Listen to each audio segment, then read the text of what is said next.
Hello, everyone. It's Royce here, and I want to welcome you all to the Royce in the House YouTube channel. I appreciate each and every one of you watching the show. We're going to have a great time tonight. We've got some great co-hosts here. One of them just came back. you went black for a minute, Michael.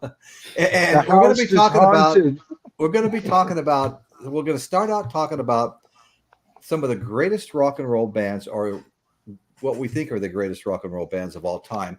And then the four of us are going to rank our top three. And I want to get the chat involved, also ranking their top bands. Okay. So to start out with. Not just yet, guys, because we're going to go through a magical little trip here. Bear with us. And then Royce will announce when to give your top three. Okay. That'll be later on to the stream, because we're going to bring those up and the panel will discuss your choices.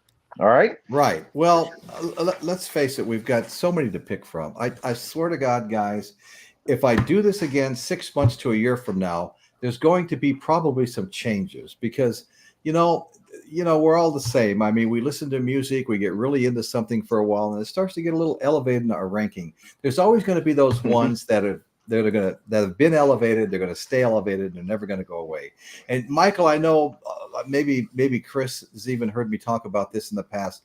There are bands whose 8-tracks, CDs, albums, whatever the case may be, all of the above, actually. Well, I'll start with the CDs and the 8-track. I would put those things in my vehicle, and I would listen to that same album week after week after week. Nothing ever went out there for a day and came back in the house. It went out there and it stayed for weeks, maybe more than a month. And it wouldn't be unusual for me just to play it over and over again, even though I have other music in the truck, and even to put repeat on during certain songs. I can't tell you how many times, for example, on Led Zeppelin, let's just pick, there's a lot of songs I would do this with, but let's just pick Stairway to Heaven. I would put my stereo on repeat. I might listen to that 5 or 6 times in a row. And to be honest with you, I didn't change because I was tired of listening to it. I just kind of moved on for a while. Well, Royce, I would do the same thing with another Led Zeppelin track. And you, good Lord, the more I know Royce, the more I know God. It's like we were living identical lives, just in different sections of the universe. Cashmere did it for me, Royce, and the reason I was going to say it was Cashmere for you too, because I drove for a living back in those days. I drove 700 miles a day, So Cashmere was this wonderful, hypnotic yet alert. It kept you alert, and your mind could go places as you were going down Highway 101. Oh my God, southbound. Yeah. Let me quickly say hi to some of the new people that have joined us. We've been joined by Jack Safe and Sound Excursion, Oberheim. Hey Oberheim, how you doing, bro? Dan Goucher, Jerry C. Thanks, guys. Thanks a lot for joining. We're going to have fun tonight, and I want all of you to participate. So is that David? Is that David from Safe and Sound, or was that no? It's another. Okay. Yeah, it's another one. Yeah. So anyway, Jack Safe and Sound. I know. Yeah. That's right. Let me just start out by talking about some of the bands, other than the one I just discussed, Led Zeppelin, that had that same effect on me. My first 2 8-tracks I ever bought, it must have been about 68 or 9. Okay, and it was I guess 68. It was the Cream Disraeli Gears and Creedence Clearwater Revival's Bayou Country. And I will tell you right now, I never, ever put those on a shelf for a year and didn't listen to them. Right. Just like with Led Zeppelin, 1969, Led Zeppelin 1 and 2 came out, 3 and 70, and then 4 being an answer to a somewhat unpopular 3 early on. We all grew to love it over time. But I listen to those albums, and I'll put the Cream Disraeli Gears on, and those songs are just, and they've always been like magical to me. Jack Bruce's voice and the other band members, Clapton, Ginger Baker. Oh my God, they were all the cream of the crop for what they did back in the day. They were fantastic. I never got tired of listening to the Cream. I never got tired. Go ahead, Mike. And almost a pre-glimpse into what would come with Led Zeppelin. That's exactly right, because we're talking. Yes. Yeah. Right. Led Zeppelin didn't just grab and steal everybody's blues. They No. also, No. they were. I mean, Jimmy and Eric were in the same band, at one point, or at least in the same band at different points. But Yes. Yes. they Well, knew he each is the other. guy that Eric At- Clapton first yeah. said, "Hey, here's my buddy Jimmy," and Jimmy said, "No, how about my buddy Jeff?" Right. Yeah. The Yardbirds at different points. It was Right.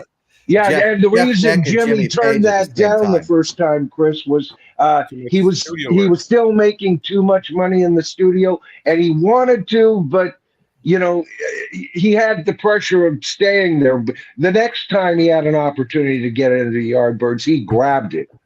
Yeah. Playing bass at that. Yeah. Right. Yeah, at first that's what he was. He was their bass player. That's right. Right. Yeah, that's interesting, isn't it? Well, Right. how about the Who?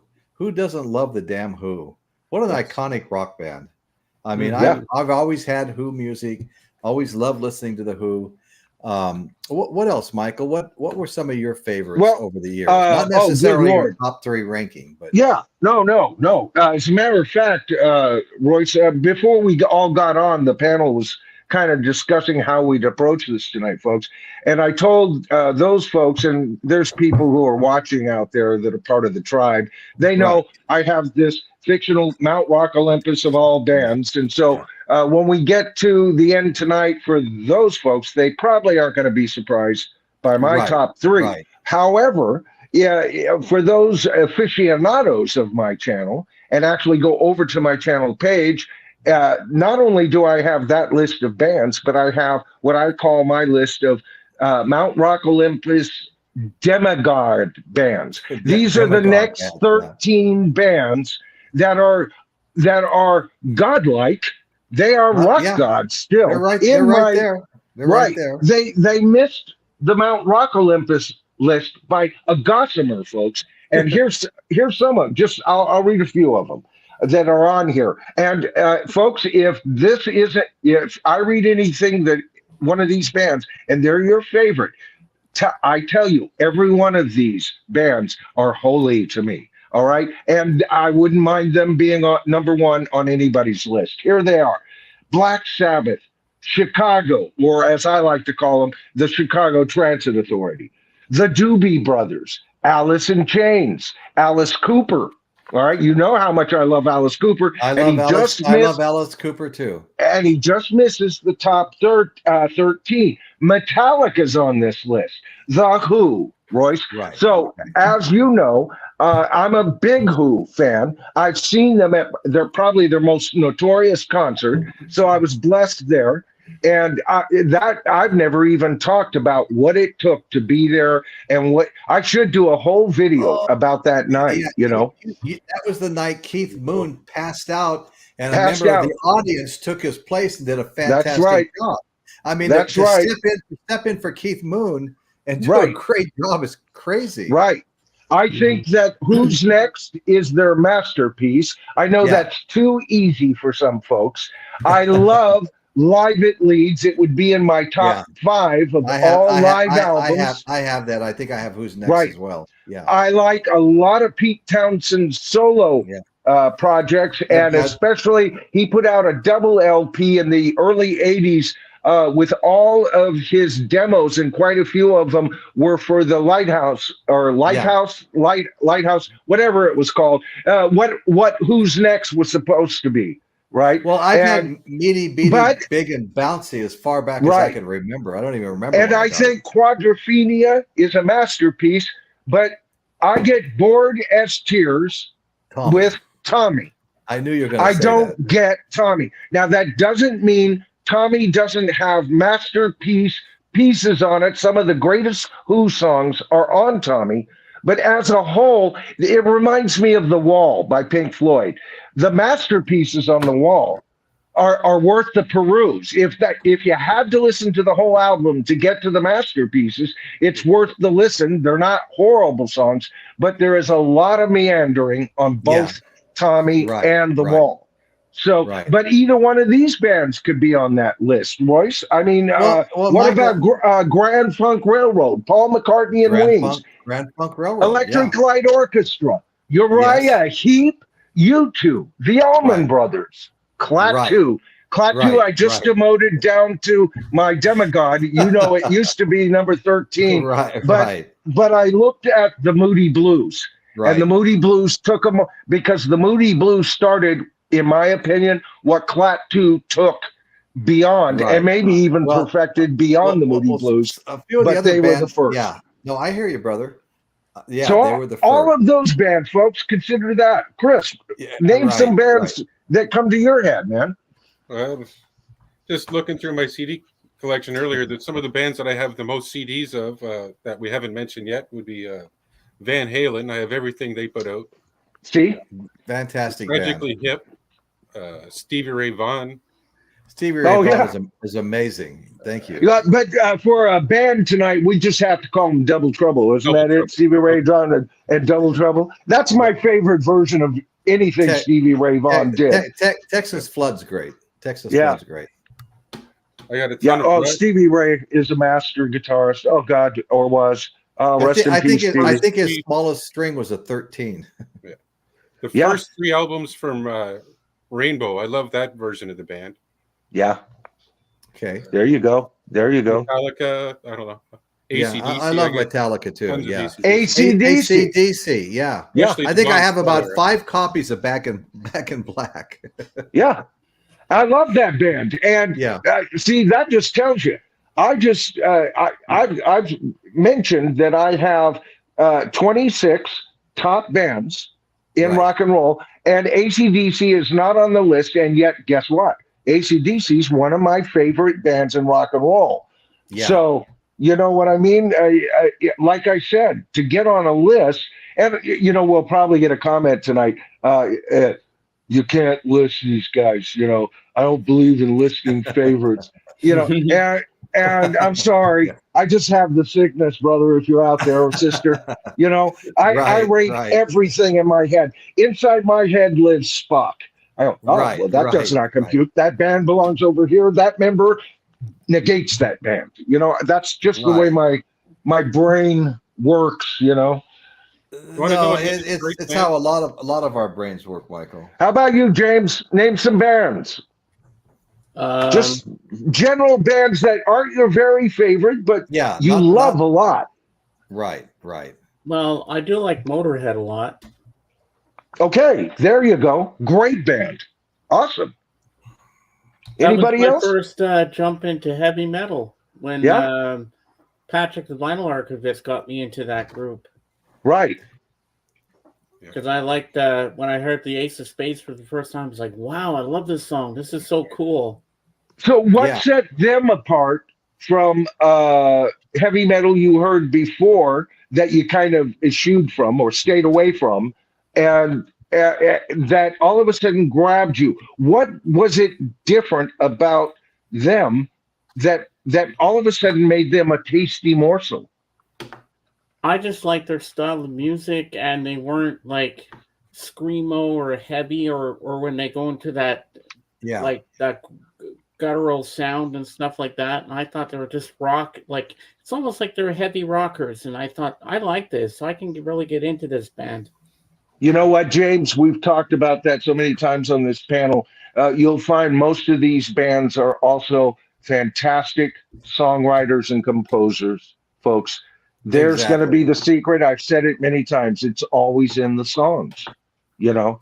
Then the power or the intricacies of how it's presented, you know, whether that's a 4-piece band, John, Paul, George, and Ringo, or a 7-piece band like Yes, you know, or an 8-piece band like Chicago Transit Authority. You know, there's no definitive lineup or stage setup that defines rock and roll. Rock and roll is a blues-based, conscious art form, therefore makes a statement and should leave that to the imagination, and it's all built in a song. Right. Other bands that I love, the Beach Boys. I love the Beach Boys. I don't listen to them as often as some of the other ones I've already mentioned, but once I take them out, say to the car or CD, it stays out there for a long time. I mean, the Beach Boys are absolutely top notch. Kimberly and I have been listening to the Beach Boys album you sent us. Oh, good. On vinyl, Royce. Love it.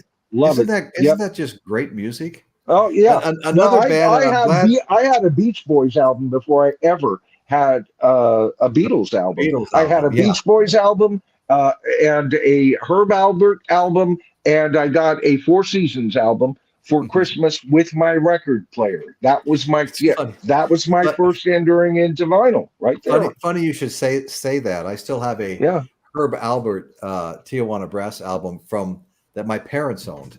I love Herb Alpert. Where he's got the pretty lady with the yellow dress leaning over to him, you know.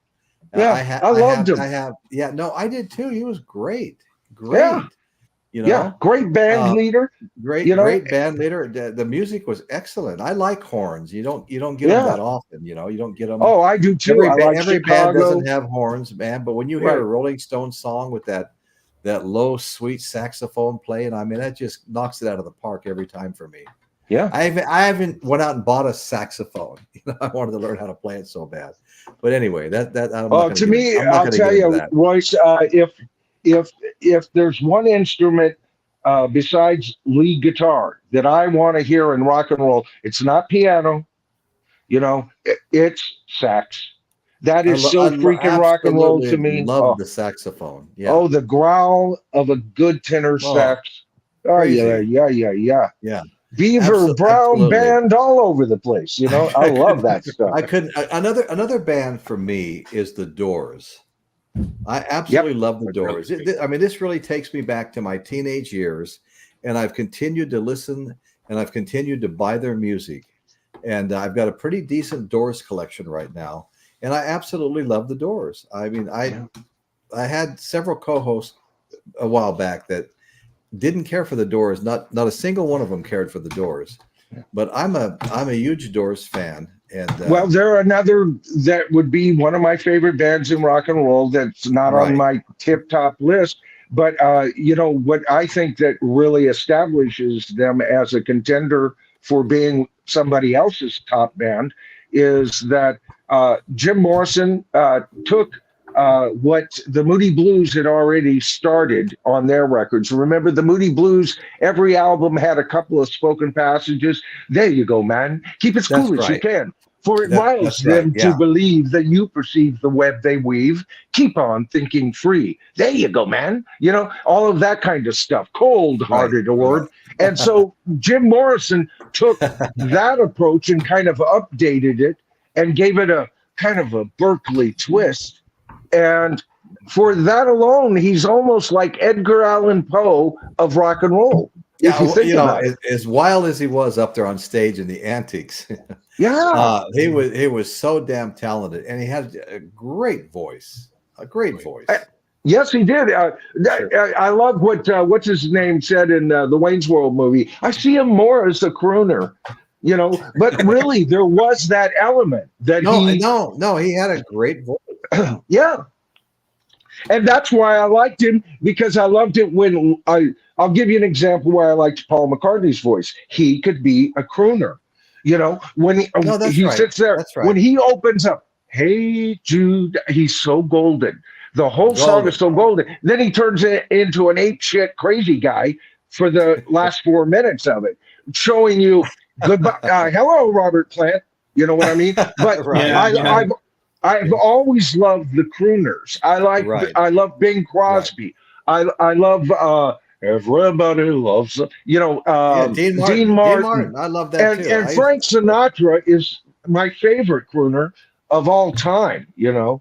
I love the crooners too. My mother was big on that, you know. Yeah. So there's room for the crooners, and Jim Morrison brought it back into favor post Beatles almost, you know, even though they were still going on. It's like his sound was the updated sound for the 70s going on, because after he died, the Doors were even bigger, you know, way bigger. You know, everybody was a Doors fan. And I got to admit, I didn't buy a Doors album until after he died. Another band I was crazy about was Iron Butterfly. Iron Butterfly, In-A-Gadda-Da-Vida, yeah. I have 2 copies of the yellow cover that says Ball on it. And I also I have I think 3 other albums as well, one of them being a live album. The Another one was keyboardist and lead singer just passed away about 2 weeks ago. So rest in peace. I forget his name. I can't But think of it either.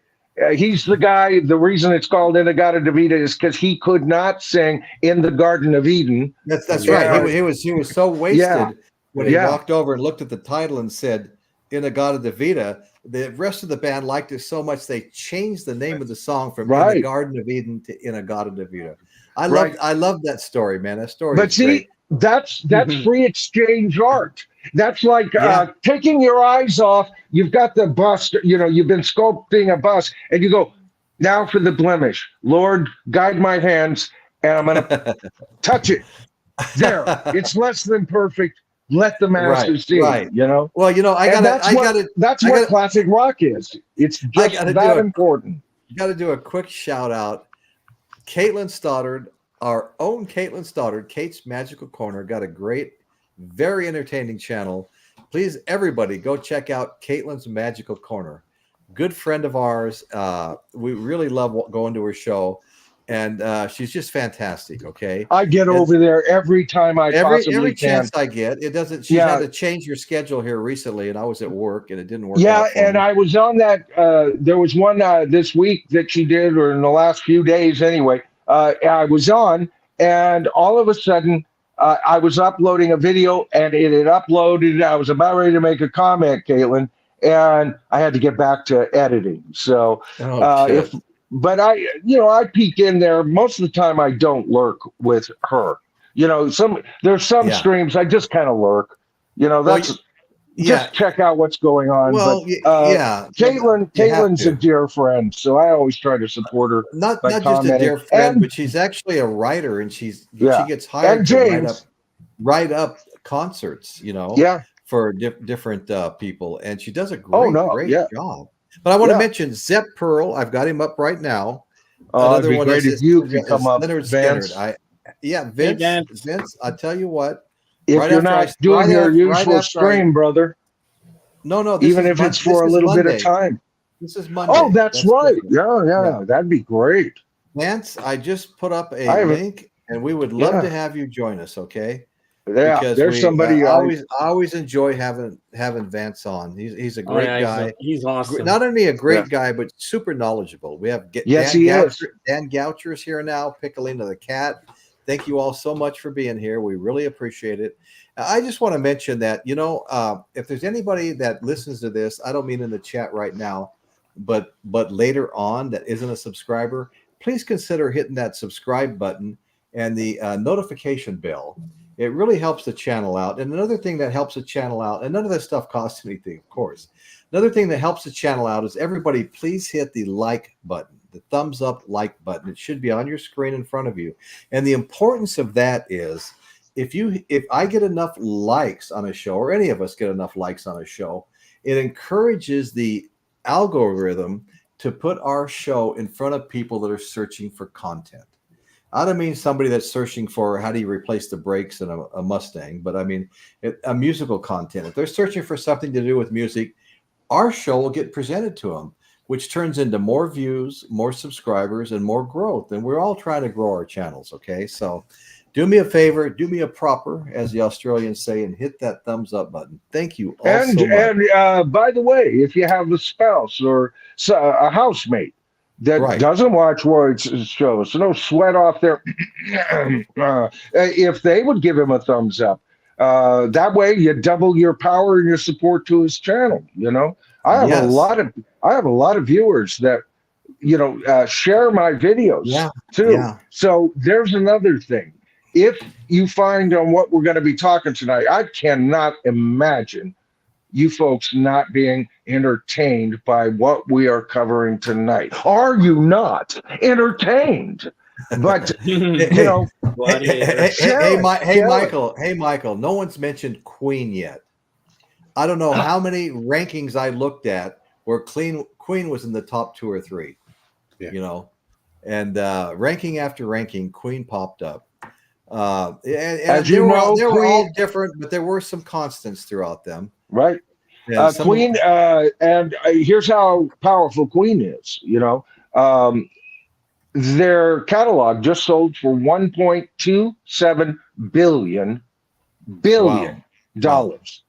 All right. Yeah, that's so insane. That's insane. This is the power of their music. You got to think about, it's not just the amazing catalog of number one hits, along with a ton of top 10 hits, with even more top 20, top 40, top 50 singles. They put out, all four of them wrote, and believe it or not, it was the quiet one, John Deacon, who wrote some of their very biggest hits. All right. And people aren't aware of that because they know most of the songs generally were equally distributed, kind of, between Freddie and Brian May. These guys were the only band in the history since the Beatles who wrote and offered such talent and even a stronger songwriting talent. If you think about their drummer, who wrote, I'm in love with my car. I don't care what they say. And their drummer could have been the lead singer of it. That guy with that range, he sings like Robert Plant, and he had to take a back seat because Freddie Mercury was that much freaking better. They are Olympian in every sense of the word. Every sense of the word. Hey, what do you guys think of Piccolina the Cat's comment? He's got Black Sabbath, Deep Purple, and Led Zeppelin. I mean, those are all top choices as far as I'm concerned. Yeah. Oh, for sure. As a matter of fact, Piccolina, they are my top three heavy rock bands. I do not consider, except for under order from the universe itself, when I make a video that calls Black Sabbath the first heavy metal band, which they've got that rep, I don't consider them true heavy metal. They're pre-heavy metal. They are the cog of heavy metal, no doubt. But they, to me, they sound so good next to each other. Right, you can play a Led Zeppelin album, a Black Sabbath album, and a Deep Purple album right next to each other, and you're in the same zone all day, for me anyway. So good choice. That's right. Good choice. Well, I love Dan's comment here. How did the two greatest rock and roll storytellers, Royce and Michael, I love you, man. I love you, Dan. Do you know, I keep talking about coincidences between Royce and I, right? I mean, every time we get up, it seems like every week I find out, there's another coincidence that Royce and I. It's crazy. He didn't stream last night because last night was his 51st anniversary. Guess what, folks? Last night was my 27th anniversary. Both had anniversaries. Royce and I both got married, and we got June weddings the last day because we're both procrastinators. Every bride wants to be a June bride, right? Hey, my parents have their 48th on Wednesday. Wow. Oh, wow. Isn't that wonderful? Wow. Oh, man. 48th. Now entertain us. 48th. His parents are having their 48th, and you're having your 51st, Royce. Doesn't that make you feel so young? Oh yeah, it does actually. But you know what? We were talking about I got that married when I was 11 years old. Okay, it was an arranged wedding. Hey, listen, guys, I was going to say, we were talking about this earlier, and that's one of the things I really appreciate about having Chris on the panel. He kind of woke me up last week. We were talking about this backstage before we became live. Chris comes from a different generation, and yet he is a heavy classic rock fan. And he took me to task because I said something critical about rock bands that are almost like hip hop or rap bands. I didn't consider them. And he goes, well, Michael, and I've done a lot of thinking. They're still not my cup of tea. But he took me to task. No, exactly. Yeah, no, I love that. Yeah, so I don't see that too often.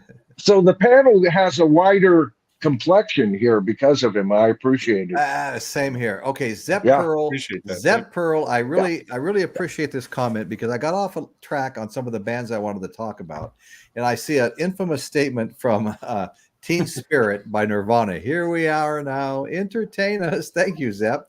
And I just wanted to say that one of those bands that we've been talking about that I can listen to over and over and over again. Honest to God, if I put Nirvana's MTV Live in New York into my CD player in my car, it may not make it back into the house for 2 months.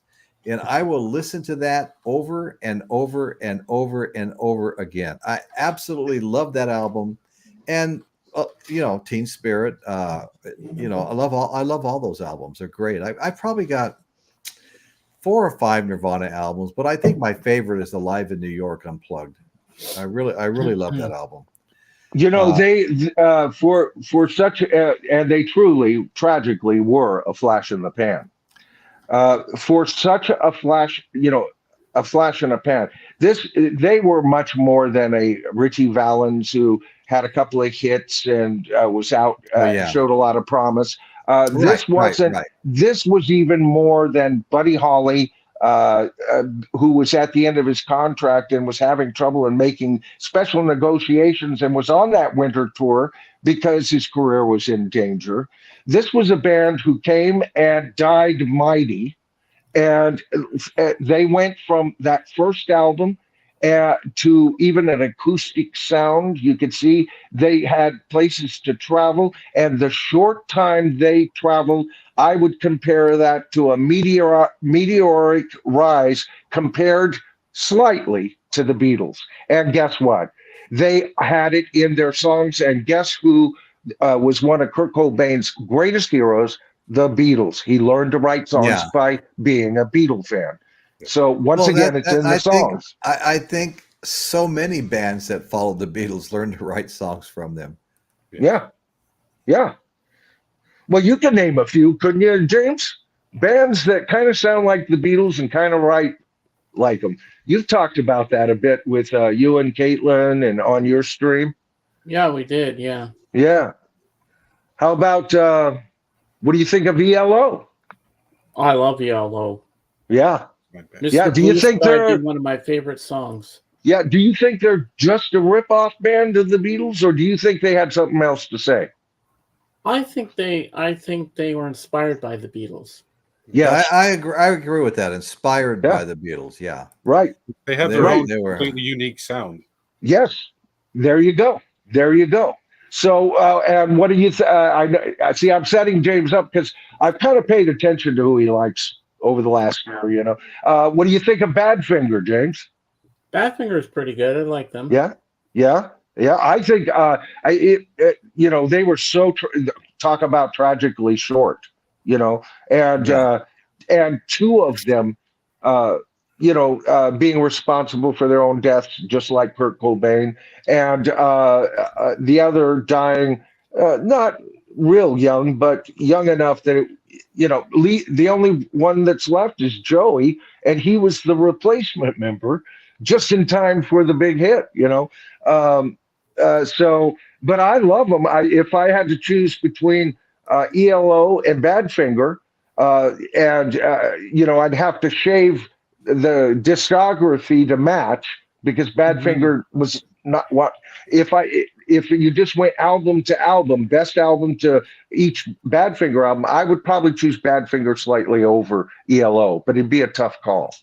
Well, Jeff Lynne is so incredibly talented as a producer and everything else. Everybody, he shows up everywhere. It's just amazing. Oh yeah, I'm a big Jeff Lynne fan, Royce. Don't get me wrong. No. I totally get it. I totally get it. Badfinger. Well, Badfinger also. See, as good as ELO's covers with the flying saucer and genies, and that was cool.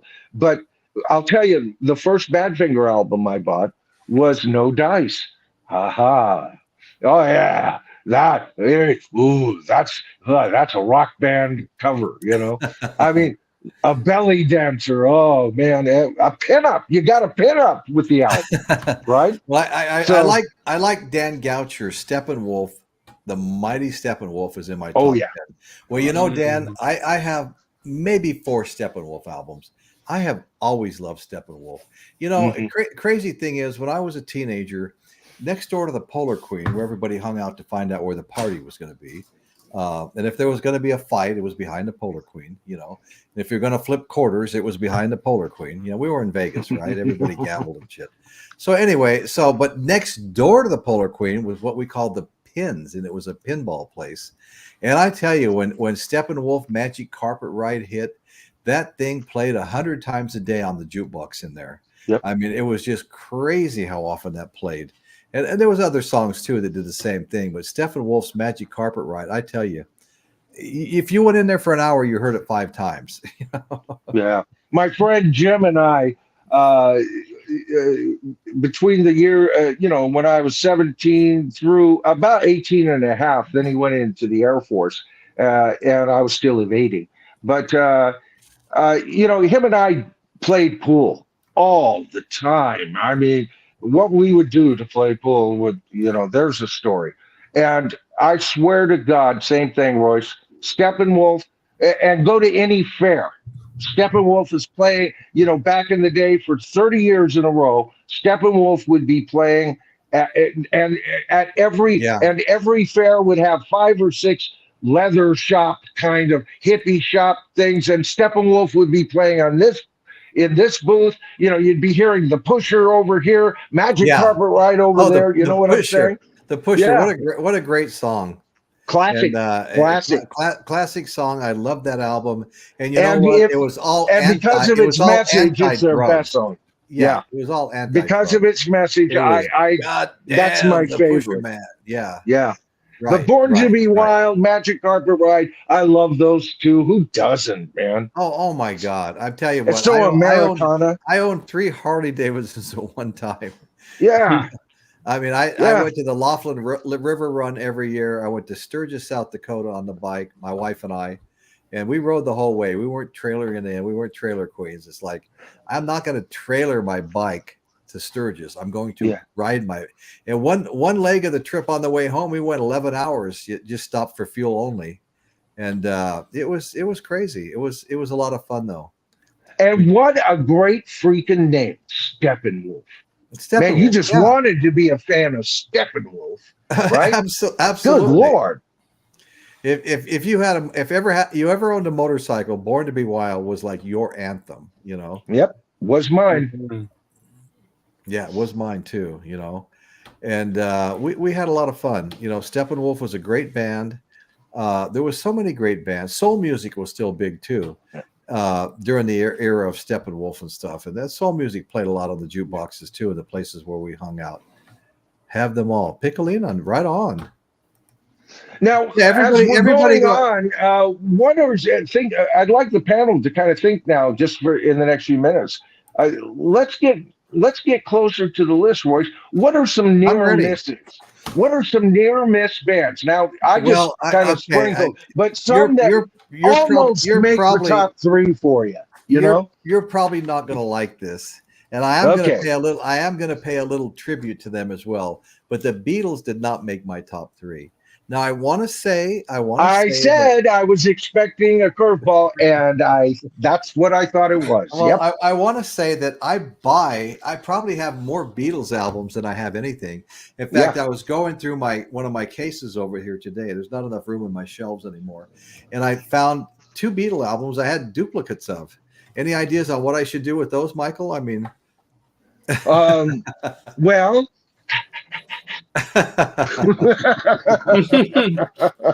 well, I already talked about this. The Beatles featuring Tony Sheridan, another guitar player. They played on his solo stuff, and he came in and played with them on their, during their shows in Germany and stuff. Circa 1960, I think it was actually issued in 1970. I just got this. It was $12. I listened to it just right before the show, and I tell you what, I absolutely love this album. Michael, you said you already had it. Well, I bought it the year it came out as well, Royce, and I love it because of what it is. The panel heard me talking about this before the show too, because you were showing us that. And what I love about it is it's got the only Harrison and Lennon song or cut ever written by the two of them only, and that's "Cry for a Shadow." It's an instrumental.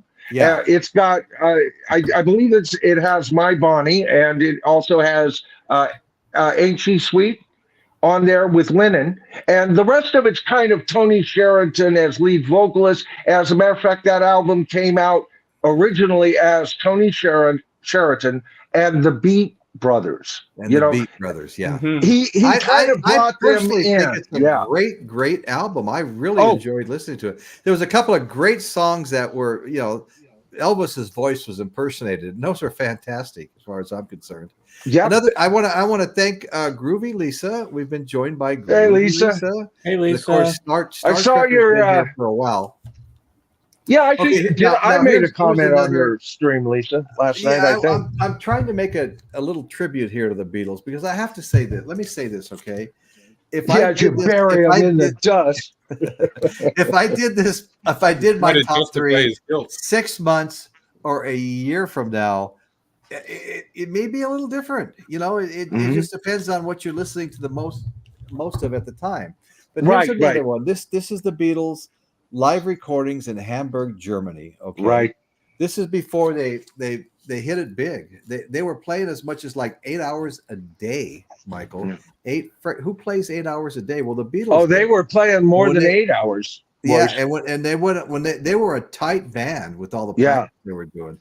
Yeah, way more than 8 hours. As a matter of fact, their shifts were so bad. The Beatles basically were on stage on Quaaludes or asleep in a broom-sized closet, nailing condoms to the wall and setting fire to them, and getting a young George Harrison kicked out for those shenanigans because he wasn't even old enough to play there. Yeah, James has got it too. There's 2 volumes, and I've only got the one that I showed. James probably has both. both. Here's the 2-volume one I have here. Oh, there you go. Okay, I want to get that. Yeah. Now, guys, James. just humor me for a minute. This one with Tony Sheridan. I want to read what George Harrison said on the back real quick, okay? Cool. And probably, in my opinion anyway, we reached our stage peak in Hamburg. That was well before we were famous. And so the people who came to see us were drawn by our music or whatever atmosphere we created. And we got to be very good as a band because we had to play for 8 hours a night. We got together a big repertoire of some originals, but mainly we did all the old rock things. At first, we went on the road as a famous group. It was good fun, but as soon as we found out that we had to play our records, to promote them, we could only sing our hits and none of the old rock things we loved doing in Liverpool and Hamburg. As I said, we got very tight as a band in Hamburg. George Harrison. Yeah. That's where they got their chops. I've said it in past streams when we've talked about the Beatles. People don't realize, first of all, go back and listen to their first album, Please Please Me, but put yourself in a mindset. This is 1962 when they did the first recording release in 63 or maybe it was 63. You got to understand, there's no Jimmy Page yet. He's probably out there doing something, but he's not the rock god. There's no rock god guitarists out yet. There's no #1 bass guitarist out in rock and roll. Those distinctions aren't even being made. And so everybody's a garage band for the vast majority of the rock pop element in Britain and in America in 1963. Now listen to that album and compare that album and the musicianship. What do you hear? They've got a totally professional rhythm guitarist back when a rhythm guitarist was important and essential, jangling between the rhythm section and being part of the rhythm section. And John Lennon was excellent at that. He wasn't a great lead guitarist, but he had that. He was a good guitarist, that's for damn And sure. George Harrison also was at that time one of the top rockabilly style with a even more rock and roll edge than anybody out there at that time. There was no Eric Clapton to bury him into the dust yet, right? And so he was at the top of his game. They had the world's best bass player, and they didn't fucking know it. Excuse my language, boys. Bleep that out. Anyway, I'm gonna have to, Michael. I need to keep my channel monetized. Yeah. Anyway, I got to mention this. I remember about that. I remember a total pro band. Mike's got the spin. Says I remember Quaaludes. I'm not even going to get into any of my Quaalude stories. Not publicly here. Okay. Eric Schultz. Some have suggested that Peter Jackson aptly applies some of that isolating software to the Star Club recordings. Well, that's interesting. Yeah, so we've got a lot of great people have been joining us here. Now I've got to tell you, I'm a fan of Jackson. He's done right by the Beatles. Oh no, he has. I got to tell you, Psychos Platters has joined us. Hey, Paul. How you doing, Paul? Brother Paul? I want everybody to know that Psycho's got a fun channel, and I would like you for Eric. you to all go to Paul's channel called Psychos Platters and check Paul out. You'll have fun there. You'll want to subscribe while you're there. But anyway, what I want to mention one more time, since the Beatles didn't quite make my top 3, that I want everyone to know I probably have more Beatles or Beatles-related album, meaning solo albums, than I have anything else. I just picked this up for $6. Ooh, double fantasy. Okay. Yeah, double fantasy. So, and I bought this at the same time as this Beatles, the 60 thing, with Tony Sheridan. I bought them together. It was kind of a score, one of the antique stores, kind of a score for me. Go ahead, Michael. One of my dream, wishes is that they would just. I'm sorry, I'm not a Yoko fan, so I guess I won't be getting a free copy of his latest album out there. So what? Anyway, no, that was just I just saw Joe Mayo say, a lot of people are getting. I don't care how you get it. If you get it free and you've got a connection to the Lennon estate, rock on. Anybody's got a criticism of that, it's just jealousy based. But I will say this, my biggest dream is they would take Yoko's cuts off of Double Fantasy and Milk and Honey, then tie those together with John, and then you would see just how freaking great of an artist John by himself, as his songs were, right up to the day he died. Nothing that McCartney put out that year could contend with that lineup of songs. That's how good he was, Well, I got to. First of all, I want to say hi to Michael Chavez. Really appreciate you coming on, brother. And but what I also want to say is, Michael, ditto that too. You never liked Yoko. I don't know too many people who did like Yoko. But there's a lot of people in the vinyl community that love her, but not me. And I know who some of them are. I'm not even going to bring their names up. But you're absolutely right. But I've got my. I'll have a show before long. It has to do with Yoko Ono's going to be part. It's going to be a pre-recorded show. Yoko and John Lennon are both in it. Oh, I thought I was going to get to play the devil's advocate. No, really, seriously. Before we go further, I just want to say this. I'm glad John found her. According to John, right up to the end, he fought to get her back. They had their battles. It was a great love affair. And for John Lennon, the man, I guess I'm happy for him. But for the John Lennon, the artist, and me, a John Lennon fan, I can't make the connection. I don't like her. She's got a great concept mind, but she's very poor at even bringing her concepts to life. Really, Yeah. Well, like she I doesn't said, even pull it off. I've got a fairly decent collection of At the Fillmore East albums, right? Which was a fantastic venue, great sound inside. I mean, it was excellent. But what I want to say is, I have on my Zappa album, it's called Mothers at the Fillmore East, and what's really great is he invited John Lennon and Yoko Ono up on stage to do a bunch of songs with them. I'm not going to say any more because I've got a story I'm going to be doing. But on that one whole side 3 of that 3-album set, in the background, quietly, but you can hear it. You know, I kind of blew my mind at first, but Yoko Ono doing her patented scream over and over and over again. Now, you know, I know there's another name for that scream. I've read it and I can't remember what it is. I don't even want to remember. Primal. It's primal scream. Freaking scream. Yeah. It brings nothing to any song she does it in. I don't get it. I'll never get it. But you know what? Zappa was a funny guy. You know, this kind of stuff was humorous to him. Yeah. I don't know. Yeah, that same scream, to me is what ruins live. What was it? Live in Toronto, Peace in Toronto.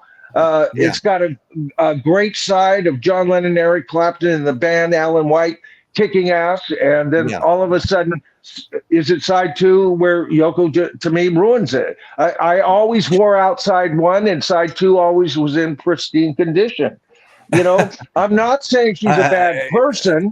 I just don't get her art. I see her as an artist. I recognize other people are fans of her art. It just doesn't translate to me. That's all. I haven't met many of them yet. Yeah, and I agree 100%. So anyway, I think what I'm going to do now is I'm going to name my top 3 bands. Like I said, I did a little tribute to the Beatles. They set the blueprint for the bands that followed them. They have all my respect. I have more Beatles albums than anything. They're probably the most popular thing in YouTube, you know, in the vinyl community is the Beatles. There's show after show after show. You won't find them on Santana, who I love. You won't find them on Creedence Clearwater, who I love. You won't find them on so many bands, but the Beatles, you got all these people with Beatles shows. I mean, they do other things too, but they're you know, bread and butter is the Beatles. Well, just because they're not your favorite, I know you recognize their greatness. Royce. I recognize their greatness, Michael. Right. In fact, we're talking more 420 million equivalent album sales and more hits than anybody else on the Billboard's Hot 100. I mean, so they're amazing. But I'm going to list my 3 favorites, and what I use kind of as criteria is who did I listen to the most? Who could I not get enough of? The Beatles, as much as I loved them when they first came out, there would be a couple of year gap before I got back into them, then a couple of year gap, and then they were gone.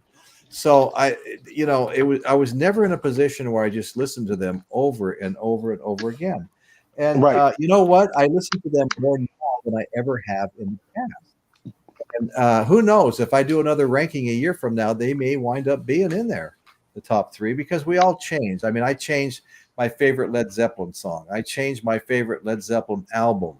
I mean, this is like shifting sands on the dunes here, you know. But it's because they're all fine pieces of art. It's hard to, fine pieces of art. But my number 1 is Led Zeppelin. Led Zeppelin's something I bought Led Zeppelin 1 and 2 in 1969. I bought Led Zeppelin 3 in 1970. And I'll tell you what, I never get tired of listening to them. And I have listened to them from day one. I've always loved Led Zeppelin. I never get tired of them. And so that was one of the things I based my decision on. Noble choice. Number 2, and Michael's heard me say this, I've always been an insane Jimi Hendrix fanatic. Next to the Beatles, I have, even though Jimi Hendrix only released 3 studio albums, next to the Beatles, I have more Jimi Hendrix albums than anything, including the 8-album box set from 2000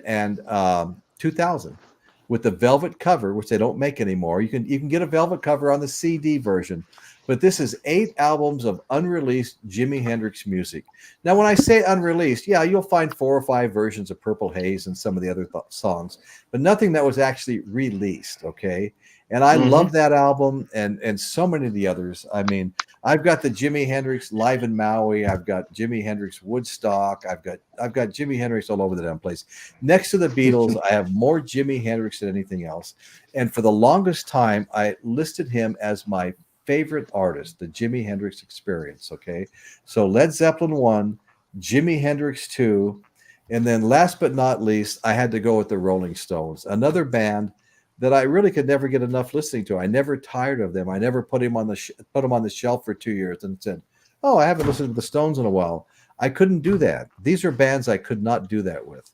These bands go out in the car with me, whether it was an 8-track, whether it was a cassette, whether it was a CD, and I listen to them till I don't get tired of them. I just finally have to make a change.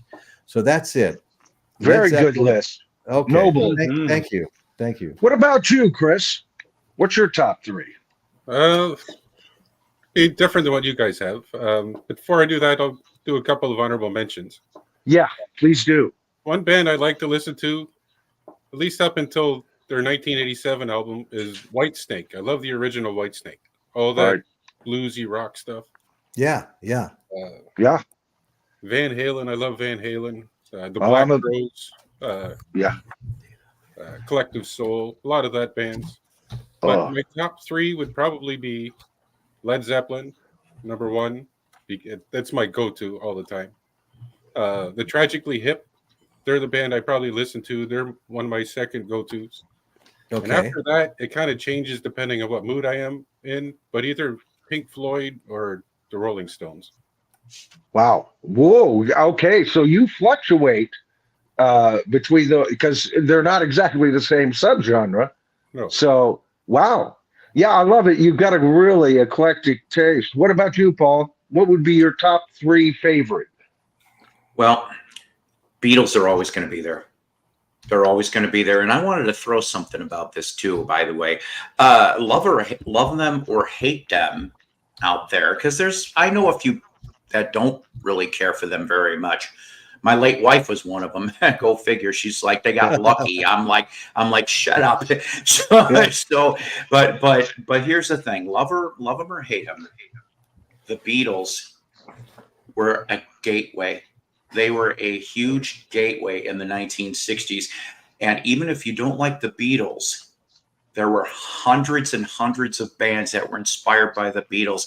And chances are some of your favorite 60s and 70s bands, they went and worshiped at the altar of the Beatles. Now, that's one. Second one, of course, ever since I was 5 years old, anybody that knows me really, really well, the Monkees. That's right.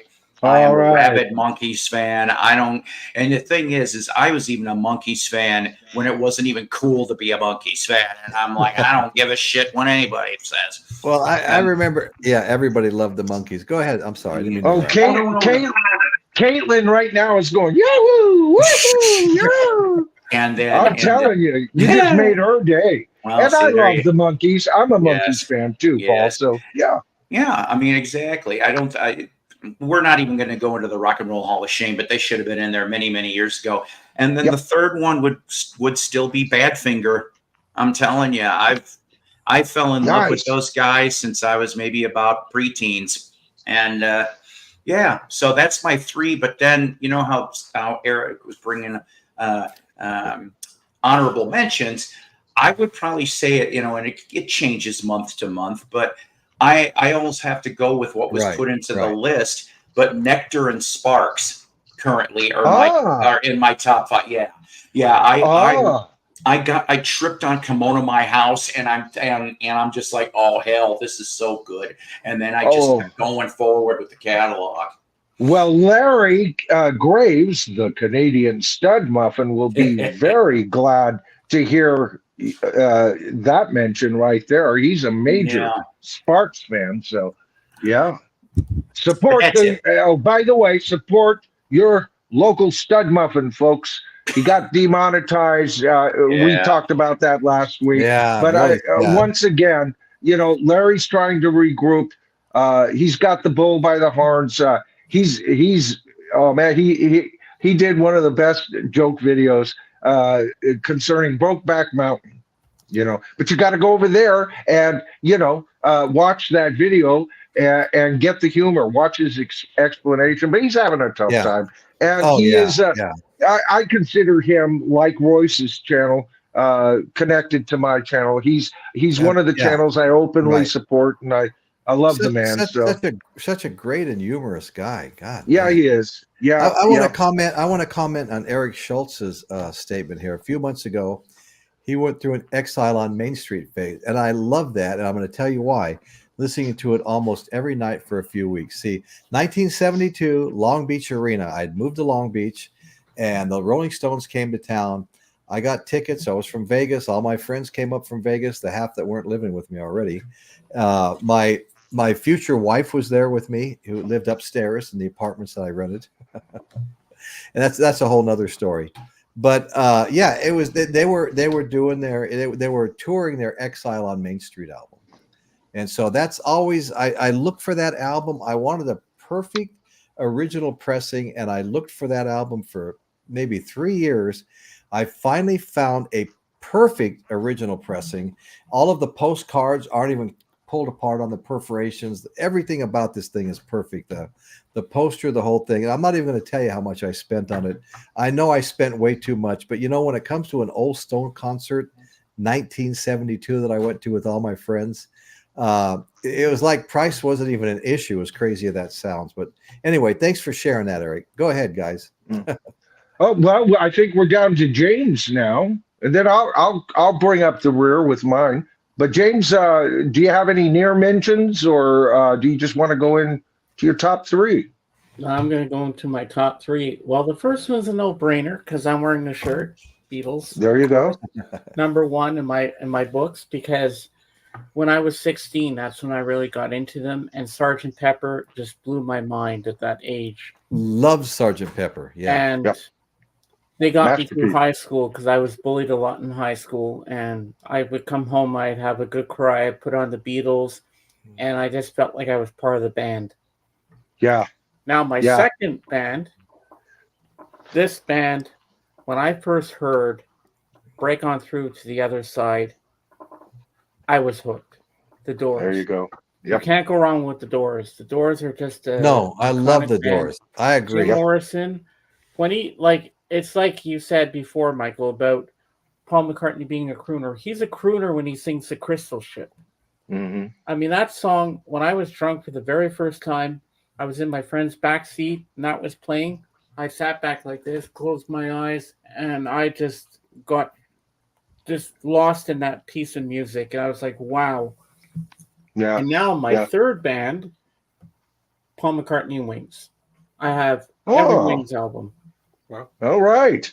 Interesting. Well, I'm not going to argue too much because Paul McCartney and Wings is in that My Demigod, the second 13 greatest bands in rock. I think it's a disservice to dismiss Wings is just part of Paul McCartney's solo career. I know a Paul McCartney solo album, and I know a Wings album, and they are two different thumbprints, totally. And whether that was because he allowed more say-so with the band, or that Denny Lane being the key person, because he did a lot of the writing with Paul that doesn't get its full due. Ideas. He was an idea man. And then just I've seen them live. I was right up next to Paul, 1976, with the classic lineup, and I saw him, and it's like I just sat there and he sang Yesterday for me. And you look at the hits, and I can guarantee you they were as loud as Led Zeppelin. Paul McCartney concerts are freaking loud. He's rock and roll. And so, James, that's a great list. I think that's good. Yeah, that is and good. I love look at that movie they put out in cinemas, but I wasn't old enough to go then, but I've seen it on TV, the Rock Show. Yeah. And part of that was actually, most of it was filmed in Seattle, but some of those scenes were filmed at the show I was at. So I always look for me there. There's a couple of guys that could, but but I can't. Hey, Not quite. I don't think I'm that handsome. I just got to ask. I got to ask the panel one quick question. Michael Chavez, Osmond Brothers. Oh yes. Oh yes, Crazy Horses in the Plan. Oh, you're missing out on those 2 albums. Yeah. Doors, Cream, Jimi Hendrix. Eric, man after my own heart. Yeah. Yeah. Doors, REM, Cream, great band. Great I'm band. there with you. After the Well, you know Beatles. what, Royce? I was going to say, I guess it's my turn. I'll just. There's a couple of bands that are near misses for me. All right. Okay, go ahead. Yes. Okay. The greatest prog band to ever exist on planet Earth, in my opinion. And Queen. We talked about Queen and how I think they are the heir apparent to the Beatles in their songwriting makeup, their ability to do hits, their ability to move forward on albums, and their ability to write a freaking song. All 4 of them, great songwriters, right? So there's a near miss. And the Police. Oh my God, rock and roll stripped down to trio fashion, calypso, some of the punkish, and the song is always there. So those would be my near misses. In my number 3 position, and now I get to unveil again for far too many times. My top 3 members of Mount Rock Olympus is in the Hades position. Is Pink Floyd. And the reason that I love Pink Floyd, I got into them late. It was not till Dark Side of the Moon. Same here. And right. And then I started going back and I'm going, oh, they're kind of I went way back. It took me decades to get Sid Barrett. But now, see, they're like a wine. Pink Floyd's like a wine, and they're wonderful. You know, I mean, it's just the bouquet and the whole trip is wonderful, but it's jagged. It's full of contentions. It's dark. That darkness pervades the band in so many levels that they would have to be Hades. In Poseidon's position, second most powerful band in the universe is the mighty Led Zeppelin. All right. What they accomplished, they did 9 albums that I think are all at least a near masterpiece, especially when you listen to Coda, the extended version. Okay. It's essential.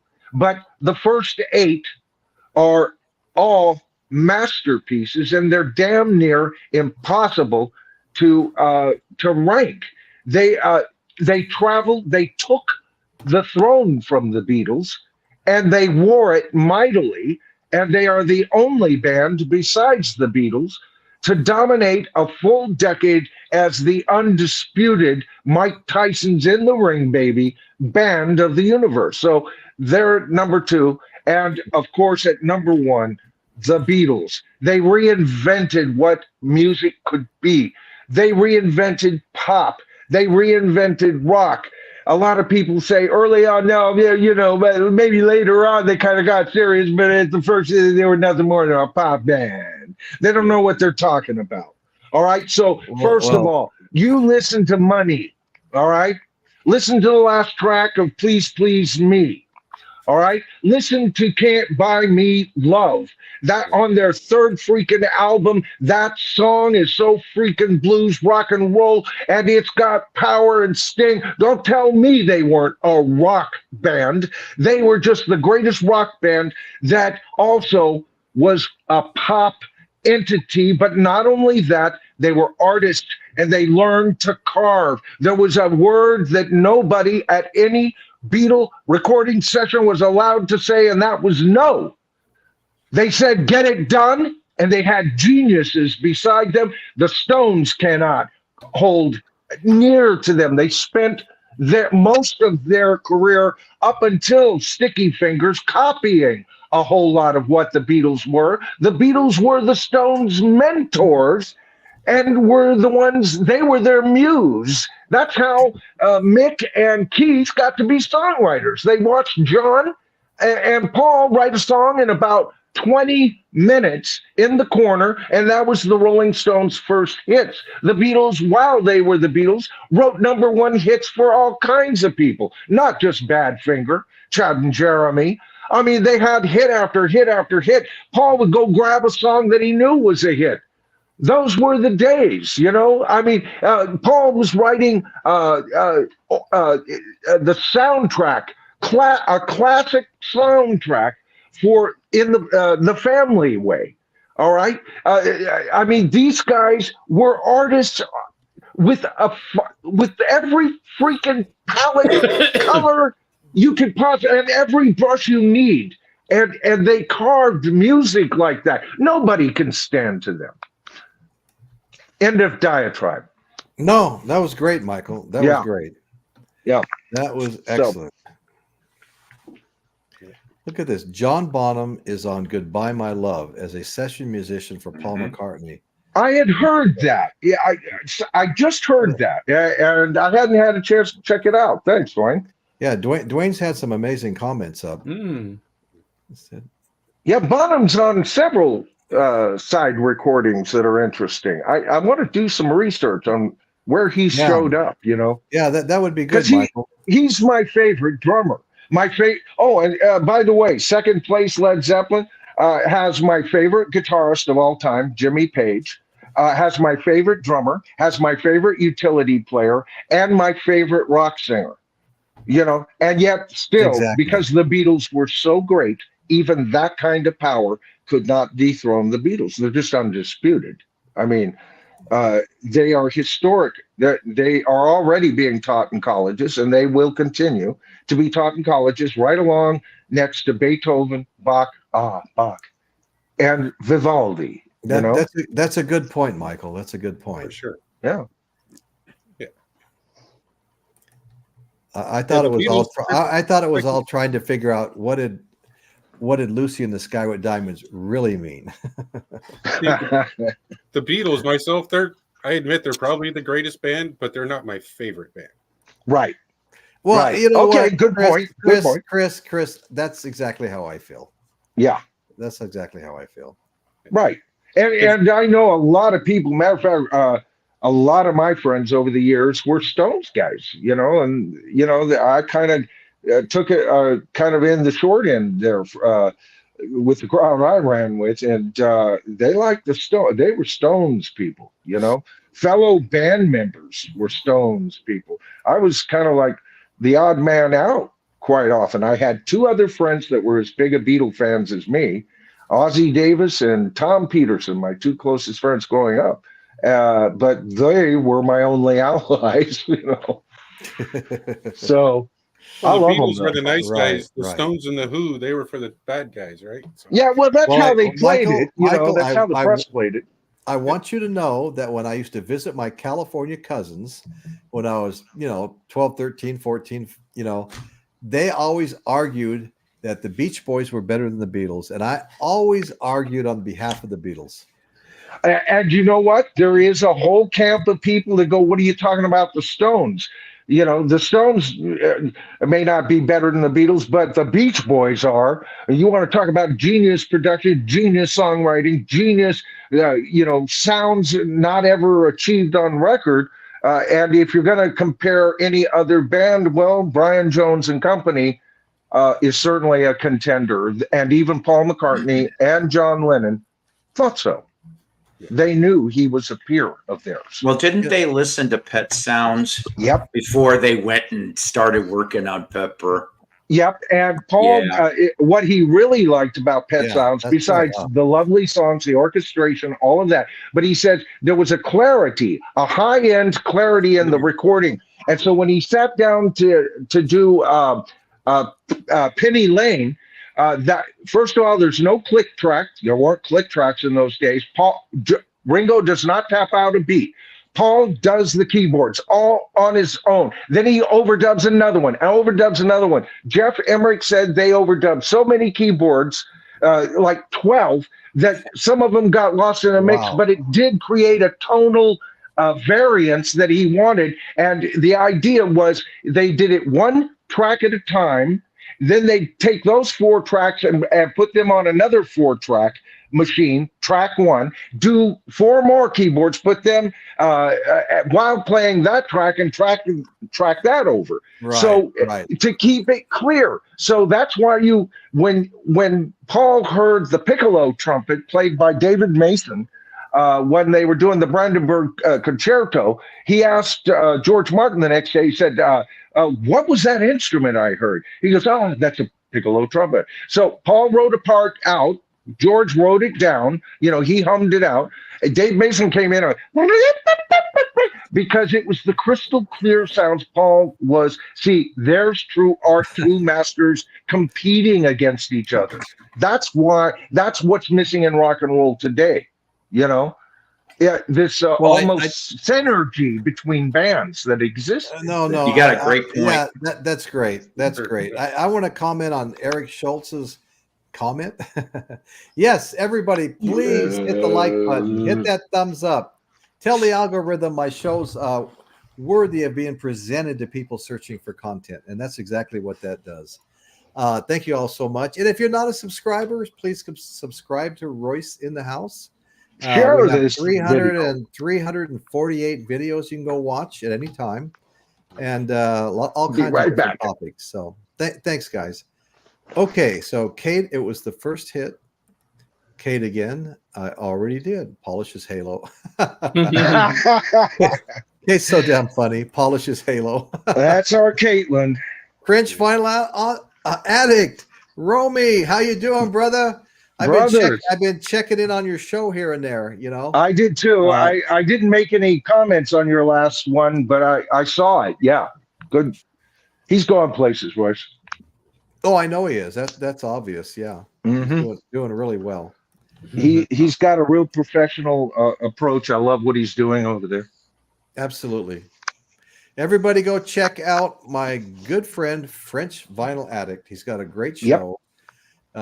Hit that subscribe button. You won't be sorry. And hit the notification bell so you'll know when he's coming on.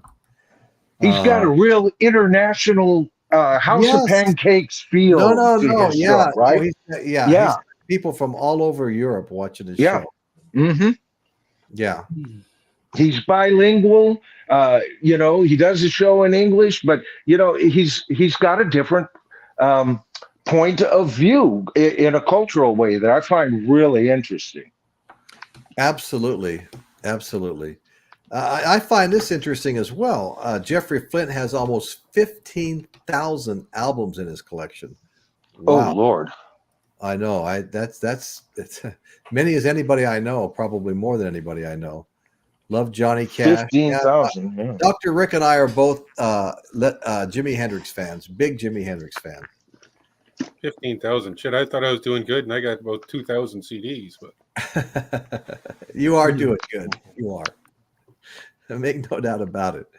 Argue Beatles or Stones, Ginger or Marianne. Yeah, Beatles or Stones. That was a big argument when I was in the 8th grade.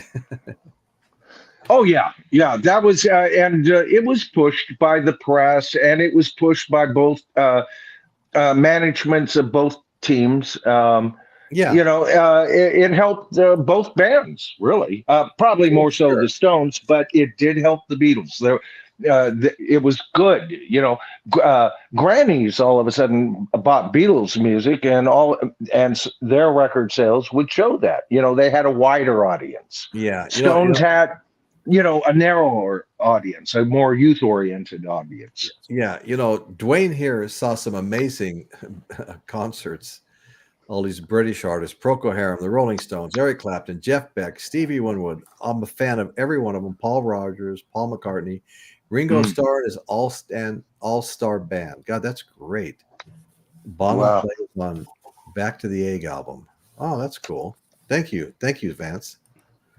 Well, I agree. Back to the Egg needs to be remixed, remastered, and redone. We've all of us Beatle fans have been waiting for or McCartney fans, Wings fans have been waiting for that. And I think he needs to redo.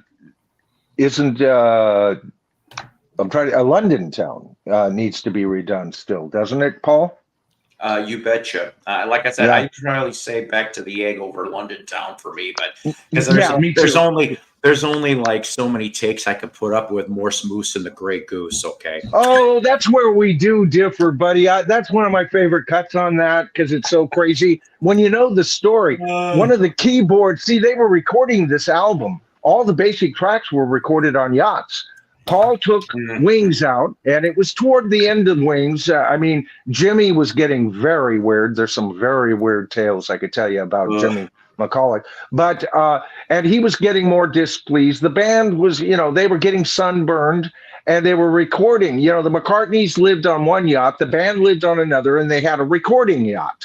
And one of the keyboards broke down, and Paul just loved that sound, that dee-dee-dee-dee-dee-dee. And he wrote the whole piece around it. That's it's an artistic piece, and when you know the story, just keep that in mind next time you hear it. And where he goes with the lyrics and all, it's like a magic carpet ride for me. Michael, you're being called out by Eric Schultz. You forgot to mention Motley Crue. Oh, that's true. They were so close. I forgot to mention somebody as well. Okay, I was just reminded by Dwayne. About one of my favorite artists, who somebody I could put in the CD player and not take it out for a week, while I'm in the car, and that is Eric Burdon and the Animals. I good band, freaking love Eric Burdon and the Animals, and it's not just House of the Rising Sun. We got to get out of this place. I mean, the list just goes on and on and on. And I saw them when I took my Harley Davidson back the Laughlin River Run, Laughlin, Nevada. Picked up a little newsstand thing to see what was going on in town other than the usual bike stuff. And across the street, Eric Burdon and the Animals were playing. I think they were $65. Tiny, tiny venue, man. I tell you what, it was one of the thrills of my life. I guess I get thrilled easily, but standing in there on my feet with my wife singing House of the Rising Sun with everybody else in there as loud as we could all possibly sing that song. I absolutely love Eric Burdon. Thank you so much. Well, you just name a single from Eric Burdon and the Animals, and it's a classic. On top of that, he joins War and does, Spill the Wine. Yeah. Spill the Wine, which is my favorite Eric Burdon cut. That's art right there. That whole piece. Great. Oh, Lord, I love that song. Hey, we've been joined by Gloria. Thank you. Happy anniversary, Mr. Royce. I appreciate hearing that. My wife and I hit 51 years yesterday. And I tell you what, it's been an adventure. 51 years. I can't even, sometimes it's hard to believe, but Gloria. Well, on this planet, you guys have reached, master status now. You are masters at marriage, Kimberly and I, we mentioned this earlier in the stream, Paul. We just found out Royce and I have the same anniversary. We've been married 27 years. We're about, we're at like second degree black belt status now, Right. Hey, 27 years is almost an impossibility these days. Oh, I mean, tell me about it. Not many can claim that. And this is my third marriage. So, who would have thought, Who would have thought? Yeah. I just had to meet the right woman. You had to meet the right woman. That's exactly right. Well, I needed somebody to stand up to me, and Kiki does that. Well, believe me when I say I met my match. I've often suspected Betty.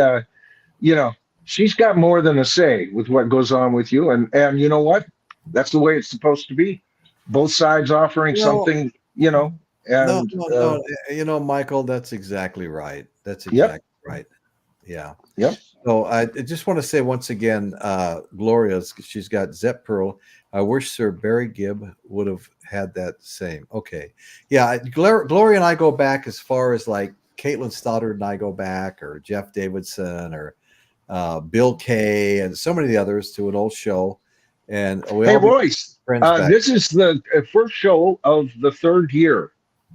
We Oh. just finished Oh, 2 right years on. since I started showing up on your show. So, Well, and I'm the new kid on the block. I You know? didn't even think about that. Isn't that weird? That's weird. Very weird. I'm the new guy. Right. You're the new guy. Uh, Well, you don't look like the new guy. You look like a very dominating figure up here in the YouTube world. well, Doctor, I got a mouth like I have, that kind of input anyway. I'm not sure I have that kind of input. Oh, you know what? It's so much more fun dropping F-bombs and trying to avoid them, you know?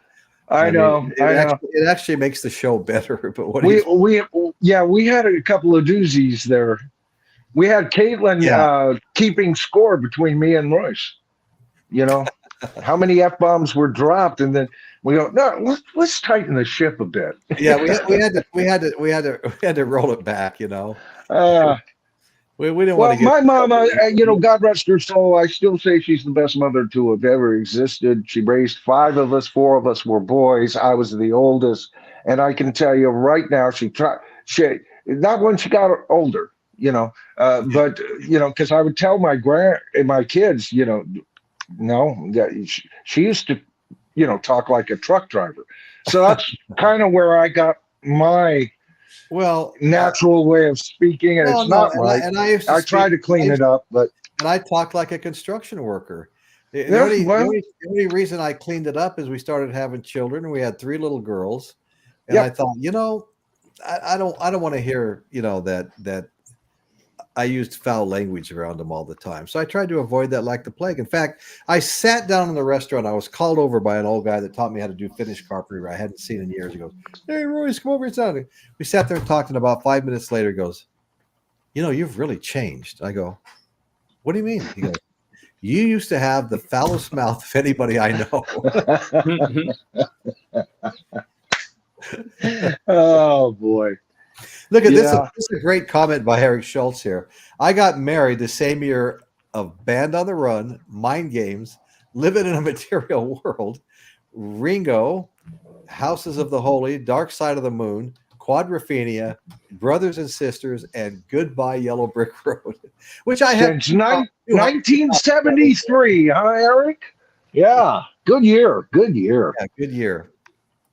I looked for a good OG of Yellow Brick Road for about 6 months, and every one I found, the covers were thrashed. They were just, terrible.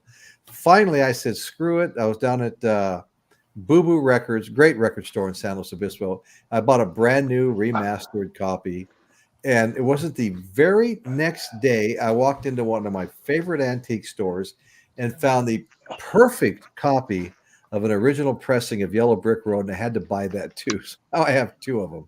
But that just blows my mind when that happens. Yeah. Well, you got your grails, huh? Yeah. Well, I saw Elton John twice in concert. I was 18 years old when I saw him for the first time at the Las Vegas Convention Center, where I grew up. And then later on, we saw him at the Forum at Caesar's Palace. Caesar sent Betty and I free tickets to a very small venue, and that was a great show. So anyway, I don't know if anything a casino gets you could ever really truly be classified as free.